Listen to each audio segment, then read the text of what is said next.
আসসালামু আলাইকুম। আজকে ভাইবা ক্লাসে আপনাদের সবাইকে স্বাগতম। আজকের ক্লাসটি যারা এনআইসিইউতে ডিউটি করেন বা এনআইসিইউর জন্য ভাইবা দিবেন তাদের জন্য খুবই গুরুত্বপূর্ণ হতে চলেছে। এনআইসিইউ কি? এনআইসিইউ হচ্ছে নিউন্যাটাল ইন্টেনসিভ কেয়ার ইউনিট। এখানে কাদের ট্রিটমেন্ট দেওয়া হয়? এখানে critically ill newborn, preterm baby, low birth weight baby এবং রেসপিরেটরি ডিস্ট্রেসে থাকা নিউনেটদের অ্যাডভান্স মনিটরিং ও ট্রিটমেন্ট দেওয়া হয়। নিউনেট কাদের বলা হয়? জন্মের পর থেকে 28 দিন পর্যন্ত বেবিদেরকে নিউনেট বলা হয়। প্রিটার্ম বেবি কি? যারা 37 সপ্তাহের আগে জন্ম নেয় ওই বেবিদেরকে প্রিটার্ম বেবি বলে থাকে। টার্ম বেবি কাকে বলে? যারা নর্মালি 37 থেকে 42 সপ্তাহের মধ্যে জন্ম নেয় ওই সকল বেবিকে টার্ম বেবি বলে বা normal pregnancy. Post term baby কি? পোস্ট বলতে আমরা জানি যে পরে, মানে নর্মাল উইক্সের পরে 42 সপ্তাহের পরে যে শিশু জন্ম নেয় বা যে বেবি জন্ম নেয় তাকে পোস্ট টার্ম বেবি বলে। লো বার্থ ওয়েট কত? লো বার্থ ওয়েট মূলত লেস দেন 2500 গ্রাম, মানে 2500 গ্রামের ওজনের চেয়ে কমে যে শিশু জন্মগ্রহণ করে তাকে আমরা লো বার্থ ওয়েট বলে থাকি। নর্মাল নিউনেটাল হার্ট রেট কত?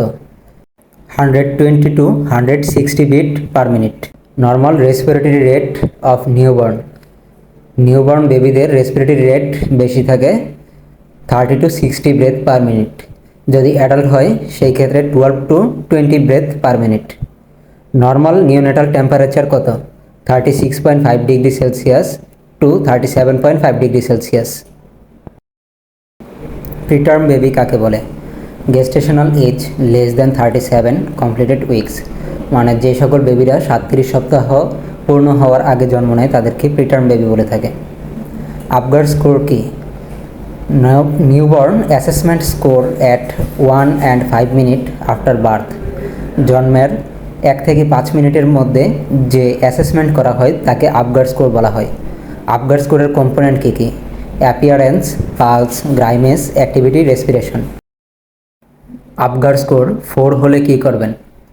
আমরা জানি আপগার স্কোর নর্মাল 7 থেকে 10 পর্যন্ত থাকে।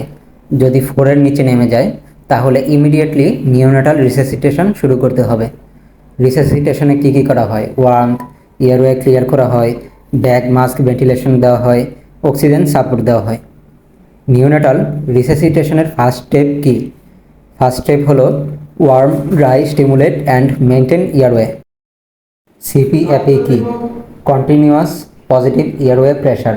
মূলত যে বাচ্চারা প্রিটার্ম বেবি যাদের ফুসফুস পরিপক্ক হয়নি তাদেরকে কন্টিনিউয়াস পজিটিভ এয়ারওয়ে প্রেশার দিয়ে অ্যালভিউলাই ফুলিয়ে রাখা হয়। এটি স্পন্টিনিউয়াস ব্রেথিং বেবিকে এয়ারওয়ে প্রেশার দিয়ে অ্যালভিউলাই ওপেন রাখতে সাহায্য করে। সিপিএপি কমপ্লিকেশন কী কী? ন্যাজাল ইনজুরি হতে পারে, নিউমোথোরাক্স হতে পারে, গ্যাস্ট্রিক ডিস্টেনশন হয়ে যেতে পারে, মিউকাসে ড্রাই হয়ে যায়। নিওনেটাল জন্ডিস কেন হয়? যখন বিলিরুবিনের প্রোডাকশন বেড়ে যায় তখন এবং ইম্যাচিউর লিভার কনজাকশনের কারণে নিওনেটাল জন্ডিস হয়ে থাকে। ডেঞ্জার লেভেল বিলিরুবিন ইনক্রিজ হলে কী করবেন? যদি bilirubin level danger level pass করে ফেলে তাহলে সেই ক্ষেত্রে ফটোথেরাপি দিতে হবে।